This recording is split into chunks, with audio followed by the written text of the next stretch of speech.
Hi, guys. Wish it wasn't raining, but so glad you all made it. It's really lovely to see you. Thanks, Brand Innovators, and thank you, Paramount, for having us. My name is Leigh Lowery. I'm the Chief Revenue Officer at Captivate Media. For those who do not know, Captivate is the premier video network that sits within your offices and your residential locations. So we like to say, we're the screens in your elevators and lobbies. I have an incredible panel of women today, as noted. We're excited to talk about kind of rewriting the rules of being the modern C-suite. So before I get the panel kicked off, I'm going to turn it over to the ladies to introduce themselves and speak a little bit about the brands that you serve. Hi, I'm Michelle Froah, Global Chief Marketing and Innovation Officer at ETS. And we serve learners, lifelong learners, and really help people bring a mission to life, which is to power human progress by advancing the science of measurement. So. Great. Good morning, everyone. I'm Behnaz Ghahramani. I'm the SVP of Global Marketing for Marriott International. Just to get us a little bit going this morning, can I get a show of hands of any Bonvoy members in the room? All right. Thank you very much for your business. But yes, so Marriott is the world's largest hospitality company, which thankfully a lot of you know and have visited our incredible portfolio of brands. I actually recently joined. It's about 3-4 months in after a long career in the fashion retail space. Very excited to be in hospitality and travel, and really looking forward to this panel today. We are fabulous, aren't we, up here? So, Metz at Spark Foundry. We're a very large agency operating company within Publicis Group, or Publicis Group, if we're American, because we are. I'm just thrilled to be here because I love representing our clients to the fullest of our abilities, and I like to buy things. So I'm a chief investment officer, and I get to do all of those things at Spark every day. And I manage a very large team who really does amazing work on behalf of our clients. Hi, I'm Jennifer Vianello. I'm the Chief Marketing Officer for Cars Commerce, which is the parent company for Cars.com. That's our flagship consumer brand. Original.com, almost 30 years old. And we also have a number of other B2B SaaS solutions that service the auto industry within our portfolio. Awesome. So we'll start off today kind of talking about just some of the shifts and disruption, positive disruption, impacts we're seeing in the business. We'll shift over a little bit and talk about the roles these ladies serve, as well as, how we are rewriting, or the C-suite rules are being rewritten for us, like it or not. So we'll talk about all of those things. I'm going to start off with what I call a banger, a big question. So marketing and investment are evolving rapidly with consumer expectations and technology shifts. From your vantage point, what do you see as the most significant disruption shaping your indry today? We're going in order here, down the line. You can go in whatever. Start off with the big bang. Wow. I think that probably the biggest disruption is that AI is democratizing intelligence, right? So now everyone has a wealth of data and insights at their fingertips. So it's not really anymore like who's the smartest person in the room, who knows what all the data is, and it's really about who knows how to apply it, right? And so I think that's where a lot of the more human skills might come in knowing how to apply that. So creativity or empathy, those are going to be key skills to be able to take that data and insight that, is so massive now, but really be able to apply it to meet people's needs and really bring the brand and the brands that you serve to life in a better way. Yeah, I mean, I think it'll probably be a common theme, but AI is the biggest disruptor for I think, a lot of industries right now. And I think as marketers especially, it's something that we're constantly grappling with to think about how do we leverage, how do we integrate. But what's unique about, I would say, for a company like Marriott, which is so anchored in the people business, right? Putting our people first is one of our most core values.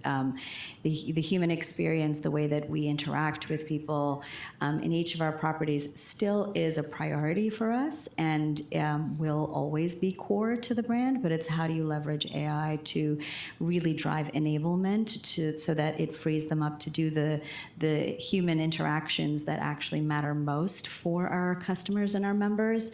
And then from a marketing standpoint, there's two things that actually, one of my priorities for my team and my department coming in is we're looking at how it really helps to integrate from a creativity standpoint. So there, one of the focus areas is, one, we need creative that inspires, and the other is creative that scales. And I think that how we are thinking about those two things in harmony becomes an important evolution for us. And then I think when it comes to intelligence, for us, it's like, how can we get to making decision maker faster, better from a measurement and analytics standpoint? How can we leverage AI so that it takes some of the manual aspects of getting to the root of what we need to action in a much more effective way? So I think there's a lot of exciting opportunity around that, but definitely changing behavior for customers, our associates, and our owners. So as an agent, I would say, I'm not going to say AI because it affects everything, I would say, in our world today. I'm going to focus on what it's doing to the media landscape. And I would say, from my seat, that's the biggest disruption, is the way it's going to affect and change how consumers engage with our brands, how consumers engage with media. And from my seat, I'm constantly looking at ways to drive more integration and using tools, whatever they may be, AI or otherwise, to drive that integration and spread the knowledge and therefore deliver that capability for all of the brands that we represent. And to me, that's my biggest challenge, is as we continue to see the evolution of behaviors and how AI is going to affect the media landscape, we need to stay ahead of that curve, and I need to have all the people working in the right mindset to embrace change, truly, because it's never going to stop. Continuing the theme of AI, and I'll take it a little bit from the standpoint of, being in the executive team of a digital media and technology company, I think that there's tons of opportunity with AI as a tool to, automate businesses, remove rote work, unlock smarter research, insights, all of those sorts of things. The thing that I think about more that is disruptive rather than it changing the way that we work, which it will for us as employees, is how consumers use anything that disrupts consumer discoverability. So in that vein, the way that I look at this is a further evolution of things that were already in place. We digitized media, we fragmented consumers in doing so. It is more challenging than ever to reach into individual echo chambers to find those consumers now.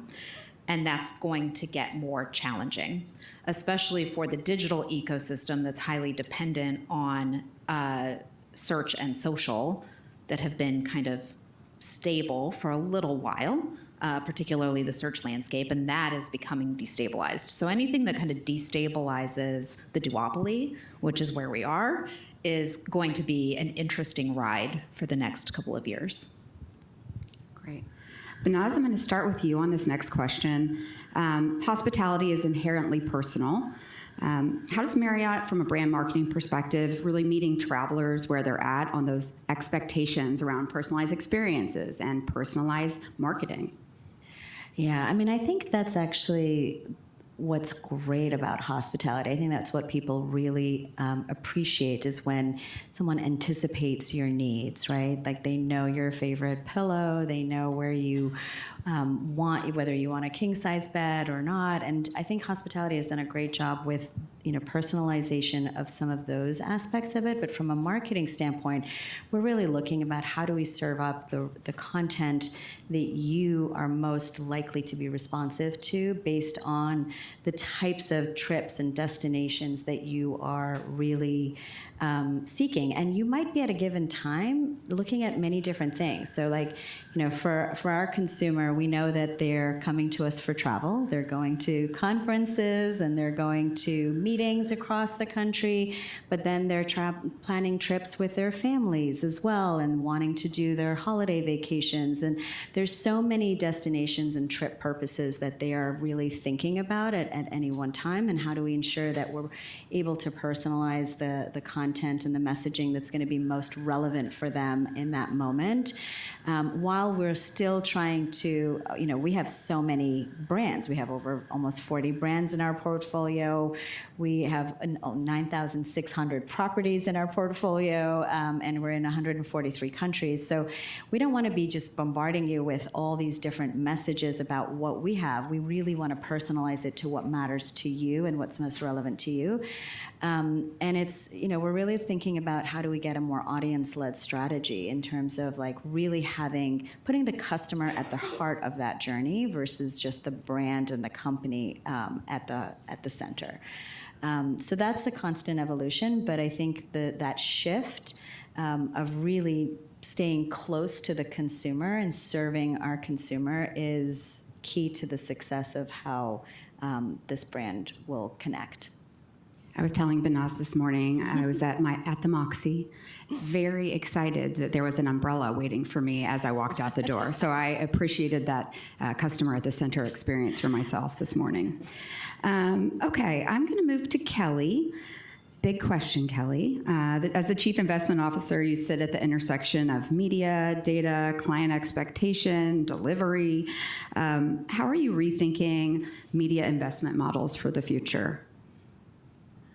Well, transparently, it is the same old things are true. It's just with new technology applied. So if we look at what we really need to do on behalf of brands, it is hard, as we've heard. It's harder because of the audience fragmentation, but it also creates new opportunities, of course, which sounds trite, but at no other time in media history have we been able to embrace the data to support understanding the customer journey. We're really in an amazing spot in terms of what we can do. We just have to do it in the right way. And that's the danger, right? Is how are we leveraging these new technical capabilities and this new intelligence to do it right for every brand? And I would say from an investment perspective for Spark, we focus on that every day as an integrated investment practice. And I think historically, as marketers, we did ourselves a disservice by siloing budgets and people and teams, and we put them in their little squares, and we didn't let them mix. Well, marketing's a whole lot messier than that, and so is media right now. So the future is really about innovating on how these teams collaborate better, how they share information better, how they use the tools more effectively on behalf of our clients, and how we collaborate with our clients better. And all of this is going to be enabled by the beast that is AI. But it is still fundamentally a people business, and you have to know and trust the people that are working on it. So if I look at what really needs to happen, it's focus on the basics. Get the best people. Bring the right tools and education to those people, and you will execute on behalf of the brands. So that's what we think about, is just how are we doing the right things for our people and bringing that integrated investment practice to life for our clients so we can help them break down their own internal silos and be better marketers and be more effective every day. I will say, even on the publisher side, from a media perspective, we're seeing that unsiloing occur. It's a very positive if you have any format of digital and video. So it's great on our end, but we're certainly starting to see those effects already. Okay, I'm going to go to Michelle. As the global education and innovation leader, how do you balance heritage and credibility with a push for modernization, being relevant to new generations? Yeah, very important. Well, first of all, I've had such a privilege in my career to work on heritage brands and modernize them. So I started my career at Procter & Gamble and relaunched many brands, Herbal Essences, CoverGirl, And then I went to Kimberly-Clark and relaunched Kotex around the world, MetLife, and taking our purpose and launching actually an employer brand, and now ETS, where we've also relaunched the brand. And I think there's a couple of things that when you have a heritage brand, there's some things you have to stay true to in order to widen your audience, not lose your core consumers, but also bring in, right, another generation or, frankly, other audiences. And first and foremost, I think you have to be true and authentic to what your brand has always stood for, right? You can't, if you 100% change that, you're probably going to be a little bit lost. I think one of the things that marketers need to, really take to heart is that your brand is more than a logo. Your brand is more than a set of colors, right? And it really needs to be rooted in the business strategy. So you have to start with the business strategy first. And what that does is it enables you to connect across the entire organization so that it's not a marketing effort, right? It's a business effort that all parts of the organization really rally behind. And it's only then when you take that brand strategy, because frankly, at the end of the day, that business strategy, and turn it into brand strategy, right? Now it's your North Star for what your brand needs to, your future forward brand needs to deliver on. But the strategy is not enough. It has to be execution, right? I mean, consumers and your customers don't see your strategy, they only see the execution. And I think innovation is one of those proof points of execution. So, for example, ETS and relaunching that brand, historically rooted in and credible in educational testing, right? And really what's behind that is the science of measurement to really provide new standards for how you measure proficiency. But education doesn't stop just at school. And so to be more relevant to the next generation, and frankly even wider audiences like people currently in the workforce, we need to think about continuous learning and keeping your skills up to date because it's changing so fast. So for example, how many of you, or if you don't want to out yourself, do you know someone who has had anxiety or trouble sleeping because they're worried about their jobs or their future? Anyone know anyone like that? Right? I saw over 60% of the room raise their hand, and the ETS Human Progress Report, that's actually what we saw, was that across the globe, 18 countries, 18,000 people, over 60% of people have FOMO, fear of being obsolete, right? They probably have FOMO too, I don't know, but we didn't measure that. And that fear of being obsolete, you think it would be with the older generation, but it's actually higher at 65% with the younger generation because things are changing so fast, right? And so I think that gives us more opportunity then to help people advance those skills. And it's not just technical skills that are going to be needed. Of course, AI and digital literacy are right up there, but right behind it, people feel and employers feel that you need those human skills like creativity and collaboration and problem solving to be able to be most effective in the future. And that's how you stay relevant. You said a brand is not just a logo, although a logo can create some disruption, Cracker Barrel. Okay, I'm going to move over. Jennifer and I actually had a really great conversation on the auto industry, some ideas that I had around what the changes that had occurred are, and she's going to give us some insight to what they really are. So we know the auto industry is transforming with EVs, data-driven / online buying, and new consumer journeys. How's your marketing strategy reflecting that transformation, or is that transformation really where it's at? So I would say, first of all I don't think that there is as much disruption in the auto industry itself as you might think. EVs are still very coastal, very nascent. They've been around for over 15 years. I'm at a Cars.com boomerang, and I was at Cars.com when the Leaf launched and the Chevy Volt and the Great Recession and all the things that happened in the late aughts. I was at Cars.com for that. And I'm, in many ways, having the exact same conversations now. So I think that the pace of change when it comes to EVs and digital buying has actually been extraordinarily slow. It's obviously different in California, but I live in Chicago, and I have 2 kids, and seeing that all of the charging stations shut down during some polar vortex a couple years ago was just an absolute non-starter for me.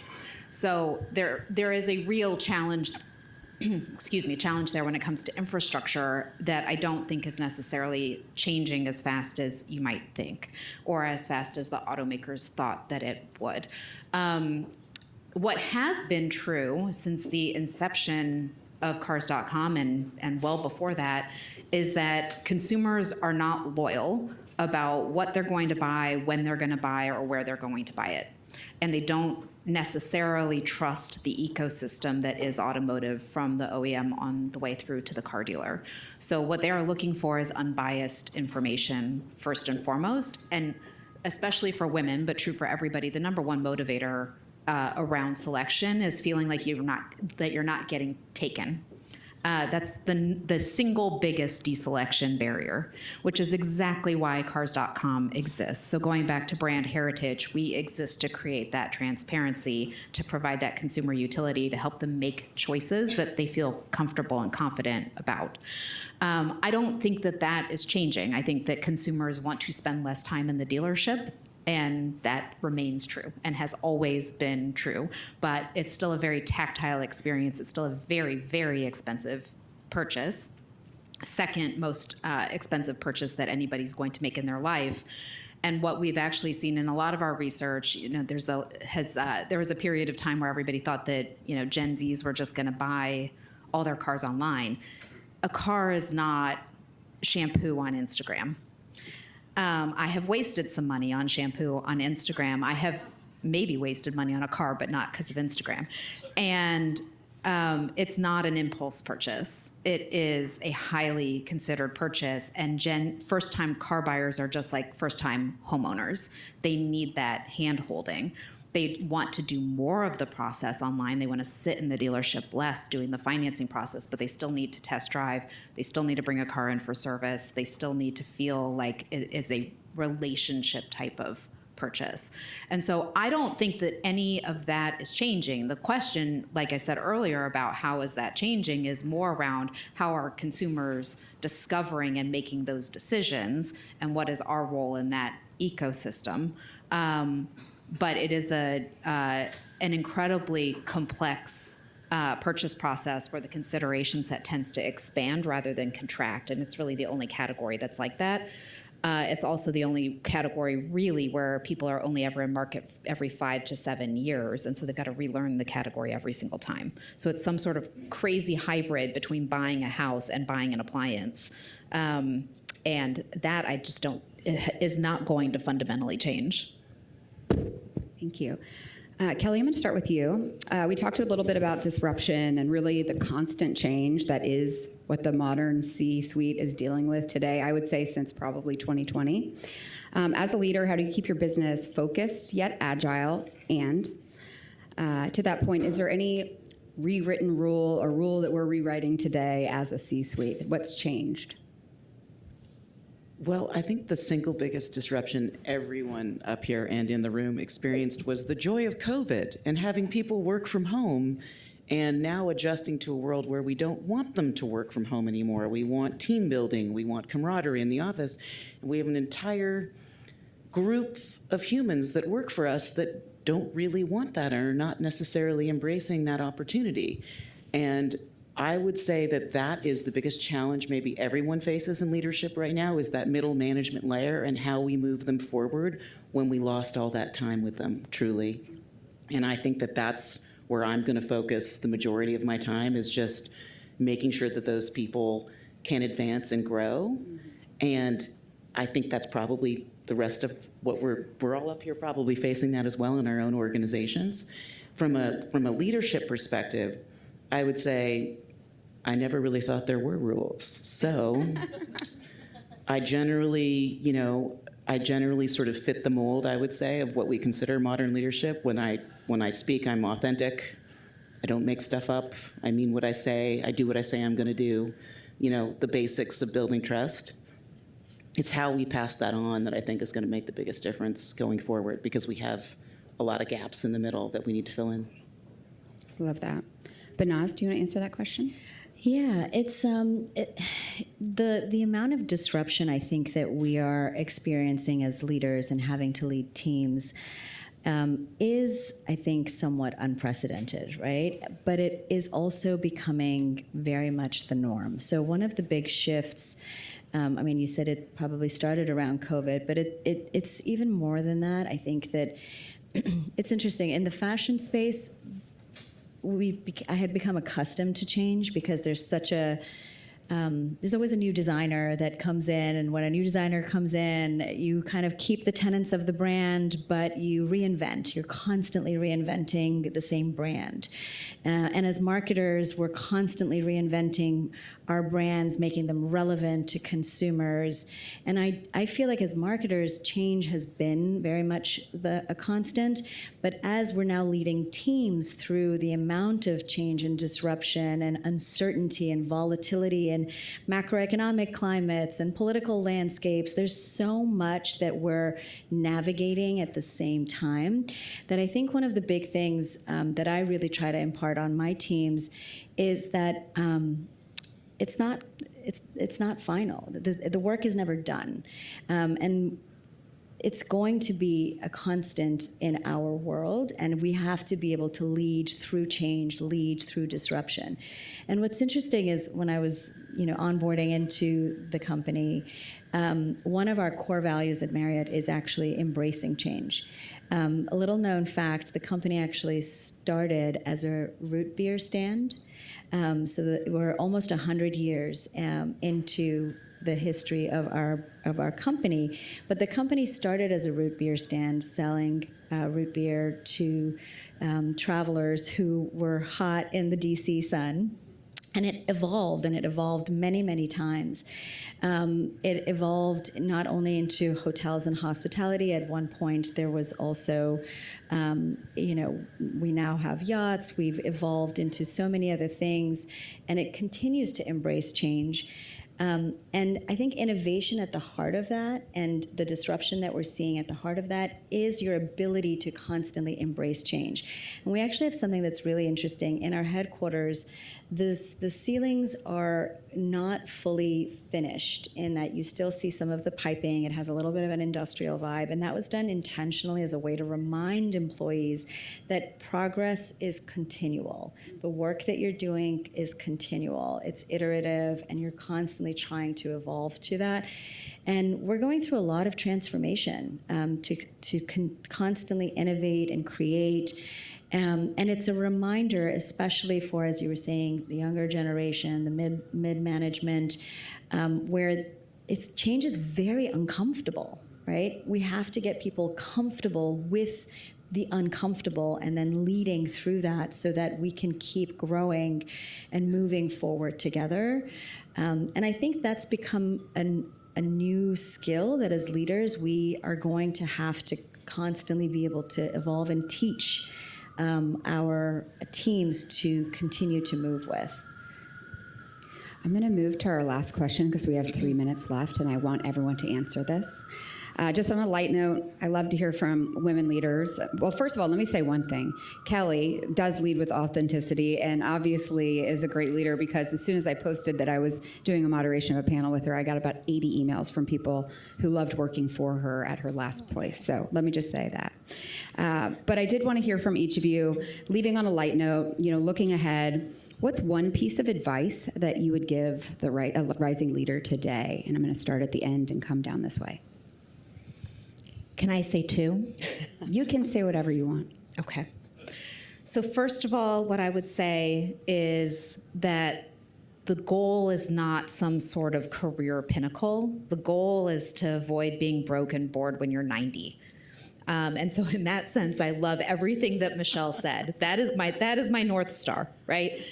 How do I stay interested in the meantime? How do I get to that point and have a broader life that I'm proud of? So I would say that as a starting point, because I think that is especially if you're probably late 20s, early 30s, there's that striving that is necessary at that point in time in your career. But I find it to be somewhat short-sighted. I have very rarely had a job that existed when I was in college, for example. So there is no North Star. There's only being interested. And in that sense, my advice is to follow your curiosity. The other thing I would say, and this is particularly for working moms, is that you can be anything you want to be, but you can't be everything you want to be all at the same time. Well, that's a hard act to follow. That was pretty good. That was pretty good. Alrighty then. I think Behnaz actually said it best. I mean, the worst thing you can do is be stuck. You always have to embrace change. Even if you take a few steps back, you have to embrace what keeps you going, what keeps you pushing forward. And that's the advice I would give to anyone. For me, I've always just been a curious learner. I think that in any role that you're in, if you come at it from a place of curiosity and truly wanting to learn, no matter what stage you're in, everything has value in teaching you something. Believe it or not, even the thing that might feel the most mundane or the most ordinary or the most simplistic actually helps to build some very important, valuable skills that you don't even realize you're going to need when one day you get up to the C-suite or whatever the path is that you're pursuing.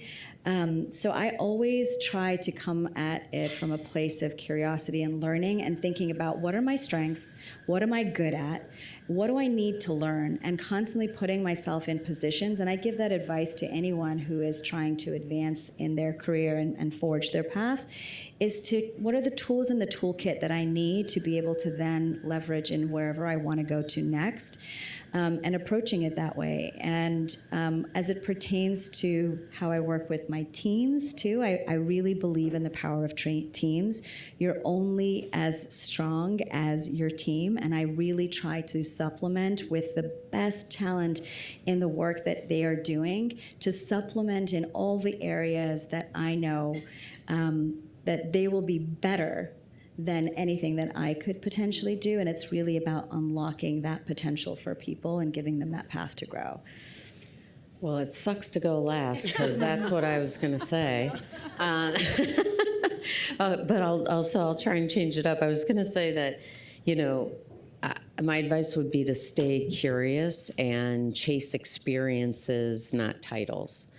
And the reason I say that is one of my favorite poems, I always say this, but if you've ever heard me talk, but is Taking the Road Less Traveled. If you've ever, heard that poem where, you're in the woods, two paths diverge, and I took the one less traveled, and that has made all the difference. And, I've tried to follow that advice. Sometimes it's scary because you actually don't know what kind of scary things are on that path. But what you do gain is you gain agility and resilience and curiosity to learn new things. And I think that served me well in my career. And what I always tell folks that I advise and mentor, because if you're well-rounded in your experiences, I've been able to work in different industries, different functions, different regions, it gives you more perspective to be able to work with people and collaborate better because you can focus on an outcome and a shared objective versus just you and what you want to achieve. What a great way to start off the morning. Thank you guys. Can you get a round of applause? Thank you, girls.